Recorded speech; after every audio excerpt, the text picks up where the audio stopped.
समी अपने माँ बाप की इकलौती लड़की थी और उसे सर्दियाँ बहुत पसंद थी। बचपन से ही जब भी सर्दी आती तो वो बहुत ज्यादा उत्सुक हो जाया करती। और एक दिन वो अपनी माँ से बोलती है, माँ, सर्दियाँ आ गई हैं और आप मेरे लिए गाजर का हलवा कब बना रही हो? आप तो जानती हो ना मुझे सर्दियाँ कितनी पसंद है, और सर्दी में गाजर का हलवा मिल जाए तो मजा ही आ जाता है। अरे पागल लड़की, सर्दी हो रखी है, कुछ टाइम रुक जा। गाजर पता है कितनी महंगी हो रखी है कि लोग गले में लटका के घूम सके। लेकिन कुछ समय रुक जा, जब सस्ती हो जाएगी तब तेरे लिए गाजर का हलवा क्या, तेरे लिए सब्जी भी बना के रख दूंगी। माँ ठीक है, बना देना, लेकिन इतनी भी देरी मत कर देना कि सर्दियाँ ही निकल जाए और आपका हलवा ही ना बने। अरे तू बहुत नहीं बोलने लगी है। तू चल रही है तेरे हाथ पैर टुड़वा के तेरे से बर्तन धुलवाऊं? चुपचाप जाके बर्तन धो ले। सही कहते हैं माँ, सर्दी का कुछ तो फायदा है और कुछ नुकसान भी है। पानी छू लो तो ऐसा लगता है जैसे जान निकलने को आई है। आप ही धोइए बर्तन, मैं तो चली अपने कमरे में, कंबल में आराम से बैठ के मूंगफली खाऊंगी।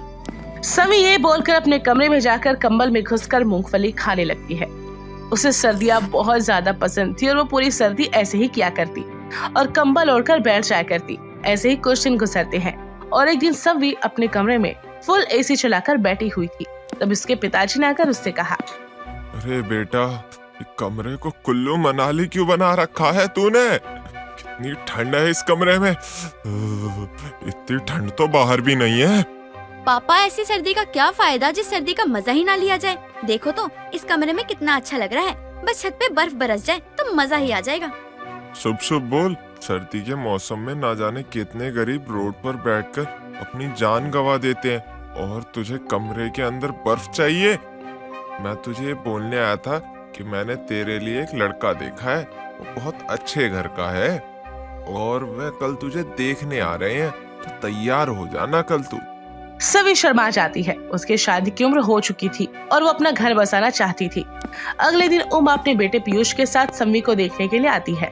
समी सभी लोगों के लिए हाथ में चाय लेकर जाती है और लाल रंग की साड़ी पहने हुई थी जो कि कट स्लीव थी और उसमें बैकलेस ब्लाउज भी था।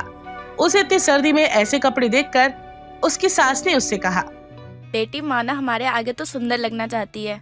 अरे इसका मतलब ये तो नहीं है कि तू अपने आप को ठंड लगवा ले। अरे तू सुंदर है, बहुत सुंदर है, लेकिन बेटा शॉल ले ले, ठंड लग जाएगी। नहीं बहन जी, दरअसल मेरी बेटी को तो ठंड ही नहीं लगती और ठंड तो बहुत ही पसंद है उसको, तो ऐसी ही रहती है वो। आंटी जी, लेकिन ये तो बहुत हैरानी की बात है ना। हाँ तो बेटा जी, लेकिन अब क्या करें, सानवी को ठंड इतनी ज्यादा पसंद है कि वह हमारी सुनती ही नहीं है। और मेरे बेटे को गर्मी बहुत पसंद है और हल्की से भी ठंड होती है ना तो वो कांपने लग जाता है। शायद ऐसे ही तो जोड़ियां बनती हैं, जहाँ एक को गर्मी पसंद थी तो एक को सर्दी। लेकिन किस्मत को इन दोनों का ही मेल करवाना था। दोनों परिवार वाले अपनी रजामंदी से रिश्ता पक्का कर देते हैं और कुछ ही दिनों में शादी होने ही वाली थी कि समी की मासी की लड़की मानसी उससे मिलने आती है और कहती है, अरे सानवी, तुमने क्या ठंडा कर रखा है कमरा। कल को जीजा जी का क्या ही हाल होगा जब तुम ऐसे करके रखोगी। उन्हें पसंद नहीं है तो क्या हुआ, मुझे तो पसंद है ना, मैं तो ऐसे ही रहूंगी। अगर मुझसे कोई प्यार करेगा तो ऐसे ही करे, मुझे अपने आप को बदलने की जरूरत नहीं है। समी किसी की नहीं सुनती, वैसे ही सर्दियों से बहुत ज्यादा पसंद थी। कुछ दिनों बाद सही मुहूर्त देखकर समी और पीयूष की शादी हो जाती है। शादी के बाद समी अपने कमरे में दुल्हन बनकर सजी हुई बैठी हुई थी। तभी उसने खुद से कहा, पता नहीं मुझे इतना अजीब क्यों लग रहा है, जैसे किसी चीज की कमी हो। मैंने ऐसी तो कोई बात की ही नहीं है जिससे मुझे नींद न आए। उनके आने से पहले इसे चलाकर कमरा ठंडा कर देती हूँ, तभी तो ठंडे मौसम में सुहागरात मनाने का मजा ही आएगा। अपनी शादी के बाद वो अपने ससुराल के कमरे में बैठी थी और वहाँ पर भी वो फुल एसी ऑन कर देती है और खिड़कियां दरवाजे बंद कर देती है। थोड़ी देर में कमरा ठंडा हो जाता है और जैसे ही पीयूष आता है तो कमरे को इतना ठंडा देखकर वो कपकपाते हुए कहता है, अरे अरे पागल हो गई हो क्या? अरे रूम को इतना ठंडा क्यों कर रखा है? अरे मुझे मारने का इरादा है क्या? आप कैसी बातें कर रहे हो? अगर इतनी हॉट बीवी हो तो ठंड कैसे लग सकती है? आइए मैं आपकी सारी ठंड खत्म कर देती हूँ। पीयूष धीरे से समी के पास बगल में आकर बैठ जाता है। समी जैसे ही उसका हाथ अपने हाथ में थामती है, पीयूष एकदम से पीछे होकर कहता है, अरे पागल औरत, अरे अरे तू पागल है, तू पिशाच नहीं है, पता नहीं क्या है तू। अरे तो इतना ठंडा है, ऊपर से ठंडा ठंडा हाथ मेरे हाथ पे रख रही है। अरे आज के बाद मुझे छूने की कोशिश मत करियो। अरे मेरा कंबल कहाँ है? मैं चला कंबल लेके बाहर सोने, मुझे नहीं सोना यहाँ पे। मम्मी ठंड लग रही है, फर्स्ट नाइट क्या बाहर में, मैं चला। पीयूष अब डरता हुआ कमरे के बाहर कंबल लेकर चला जाता है। समी को बहुत बुरा लगता है, लेकिन वो इस तरह से अपने कमरे में सो जाती है। सुबह जब उमा अपने बेटे को बाहर सोता हुआ देखती है तो उसे बहुत बुरा लगता है। वो पीयूष को लेकर उसके कमरे में जाती है तो देखती है कि समी ने कमरे में एसी चला रखा था। अरे बहू, पागल हो गई है क्या? जनवरी के ठंडे महीने में तू एसी चला के सो रही है? बेचारे मेरे बेटे को देख, बाहर सो रहा है। माँ जी, मैंने आपके बेटे को बाहर सोने के लिए नहीं कहा है। अगर वो मेरी सुनते नहीं तो मैं क्या कर सकती हूँ? बेटा, शादी के बाद औरत को अपनी सारी आदतें बदलनी होती है और तुझे भी बदलनी पड़ेगी। समी अपनी सास की बात का कोई जवाब नहीं देती और नहा धोकर चली जाती है।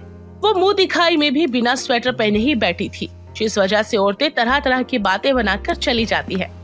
वही पीयूष भी परेशान था क्योंकि सर्दी में उसकी फर्स्ट नाइट नहीं हो पाई थी। उसे उदास देखकर उसके दोस्त ने कहा, अरे क्या बात है पीयूष, लगता है तू पूरी रात सोया नहीं है, तेरा चेहरा उदास सा लग रहा है, क्या हुआ बता ना। अरे क्या बताऊं भाई, मेरी पत्नी है ना, वो दुनिया की सबसे बड़ी नमूनी है। मतलब पता है तुझे यार, उसे सर्दी पसंद है और वो भी कुछ ज्यादा ही। और एक तो इतनी सर्दियाँ चल रही है, ऊपर से एसी चला के बैठ जाती है। पर ठंड के मारे मैं रूम में नहीं जा पाता यार, और उसके पास जाकर सोऊं तो सोऊं कैसे है? ठंड में मरना थोड़ी है मुझे। अरे एक समय के लिए मैं फ्रिज में जाके बैठूं ना तो जिंदा बच जाऊंगा, लेकिन रूम में जाने के बाद मुझे नहीं लगता है मैं जिंदा वापस आऊंगा। तो कितना ठंडा करके रखती है वो, चिल्ड मोड पे रखती है वो एसी। कहीं ऐसा तो नहीं भाभी किसी और को तो नहीं पसंद करती? उन्होंने ये सब कुछ जानबूझकर तो नहीं किया? अबे यार क्या कह रहा है भाई, अगर ऐसा होता तो शादी क्यों करती मुझसे? हाँ हो सकता है यार, तभी तो एसी चलाती है। अबे यार मैं क्या करूं, अगर ऐसा हो गया तो मैं लुट जाऊंगा, बर्बाद हो जाऊंगा। मैं तो कहीं का नहीं रहूंगा यार। मतलब मेरी खुद की पत्नी वो किसी और से प्यार करती है। अबे यार मैं कैसी जिंदगी हो गई है मेरी। लेकिन अगर ऐसा हुआ ना, मैं तो उसे बात करना बंद कर दूंगा। बात करना बंद क्या कर दूंगा, मैं कर देता हूँ बात करना बंद। वो वैसे भी उसे बात करने जाओ तो एसी में बैठी होती है, कैसे बात करूं? मुझसे तो बात ही नहीं किया जाता। अब तो जो होगा देखा जाएगा, मैं तो नहीं कर रहा बात उससे अब। अपने दोस्त की बात सुनकर पीयूष के दिमाग में शक पैदा होने लगा था, जबकि ऐसा नहीं था। उसे लगता है कि संवी किसी और को पसंद करती है, इसलिए संवी से ज्यादा बातचीत करना भी बंद कर देता है और सब बातें संवी अपनी माँ को कॉल पर बताती है। और उसकी माँ कहती है, बेटी तुझे रिश्ता अपना बचाना होगा और दामाद जी के साथ रहना होगा, वरना उन्हें लगेगा कि तेरा किसी और के साथ चक्कर चल रहा है या तू किसी और को पसंद करती है। आप चिंता मत करो माँ, मैं कोई ना कोई रास्ता निकाल ही लूंगी। इसके बाद सभी बहुत सोचती है, उसे कुछ भी समझ नहीं आता। उमा भी यही सारी बातें सुन चुकी थी और खुद से कहती है, मुझे अपनी बहू को सुधारना है और अपने बेटे का रिश्ता भी बचाना है, तो मुझे तो कुछ तो करना ही होगा। इसके बाद उमा अपने पूरे घर में एसी लगवा देती है और पूरे घर में एसी चला देती है और पूरा कमरा क्या, अब तो पूरा घर ठंडा हो जाता है। पीयूष काम पर गया हुआ था, तभी उमा ने संवी से कहा, पर बहू ये तो बहुत ज्यादा ही कपड़े गंदे हैं और वॉशिंग मशीन भी खराब हो गई है, जरा इन्हें अपने हाथों से धो दे। और हाँ, अच्छे से साफ हो जाना चाहिए, ये ध्यान रखियो। ठीक है माँ जी, मैं अभी धो देती हूँ। और सुन, उसके बाद ना बर्तन धो के खाना भी बना लियो। मेरा बेटा आता ही होगा थका आ रहा काम से। सभी ठंड में छत पर हाथों से कपड़े धोती है और बाहर बहुत ही ज्यादा ठंड होती है, जिसके बाद वो नीचे कमरे में आती है और एसी की वजह से पूरा घर ठंडा हो रखा था। वो एसी में जाती है और कपकपाते हुए खाना बनाती है। तब तक पीयूष भी आ जाता है। फिर उसको लगता है कि ये एसी संवी ने ही चलाया है। इस पागल को कितना भी समझा लूं, लेकिन ये नहीं मानने वाली। अरे रे एसी चला रखा है पूरे घर में। अब ये घर है, शिमला थोड़ी है। अरे अरे माँ, मेरी माँ। एक काम करता हूँ, कमरे में जाता हूँ, कम से कम वहाँ का एसी कम तो होगा। पीयूष ये बोलकर अपने कमरे में जाता है और कमरे में देखता है तो कमरा गर्म था। कमरे के अंदर हीटर चल रहा था, जिसे देखकर वो बहुत खुश होता है। अरे वाह, यहाँ तो हीटर है। अरे बाप रे, एक काम करता हूँ, फटाफट से फ्रेश हो जाता हूँ और कंबल लेकर हीटर के आगे बैठ जाता हूँ। और अपने कमरे में जाकर फ्रेश हो जाता है और कंबल उठाकर हीटर के पास बैठ जाता है कि संवी रसोई से कहती है, सच में बहुत ज्यादा ठंड हो रही है, मुझे अब गर्मी चाहिए वरना मैं बीमार पड़ जाऊंगी। संवी कपकपाने लगती है तभी उमा उसके पास आती है और उसे गर्म पानी पीने के लिए देती है और कहती है, बेटी, सर्दी और गर्मी जीवन के लिए दोनों ही अच्छे होते हैं। हमें सर्दियों का मजा लेना चाहिए, लेकिन इतना भी नहीं लेना चाहिए कि हमारा शरीर खराब हो जाए या बीमार पड़ जाए हम। मैंने तो तुझे जानबूझ के परेशान किया था ताकि तू सबक सीख सके। अब सारा काम हो चुका है। अब तू एक काम कर, अपने कमरे में चली जा और वहाँ हीटर चलाकर बैठ जाइयो। माँ जी मुझे माफ कर दीजिए, सर्दी सर्दी बोलकर मुझे कुछ ज्यादा ही खुशी हो गई थी। आज के बाद मैं सर्दी में कभी ऐसी हरकतें नहीं करूंगी और ध्यान रखूंगी आप सबका भी। अब सम्मी अपने कमरे में जाती है तो कमरा बहुत गर्म होता है, जिसे देखकर उसे राहत महसूस होती है और वो जल्दी से हीटर के आगे बैठ जाती है और पीयूष से कहती है, सुनिए जी, मुझे माफ कर दीजिए। आज के बाद मैं कमरे में एसी चलाकर नहीं सोऊंगी। प्लीज आप मुझे माफ कर दीजिए। मुझे ये देखकर अच्छा लग रहा है कि तुम्हें तुम्हारी गलती का एहसास हो चुका है और तुम भी मुझे पसंद करती हो, वरना मुझे तो ऐसा लगने लगा था कि शायद तुमको मैं पसंद ही नहीं हूँ। तभी तो तुम जानबूझ के मुझे भगाने के लिए एसी चला के बैठ जाती हो। नहीं पीयूष जी, मैंने आपको पहले ही बताया था कि मुझे सर्दियाँ बहुत पसंद है और मैं सच में आपको पसंद करती हूँ। आज के बाद मैं इस कमरे में कभी भी एसी नहीं चलाऊंगी।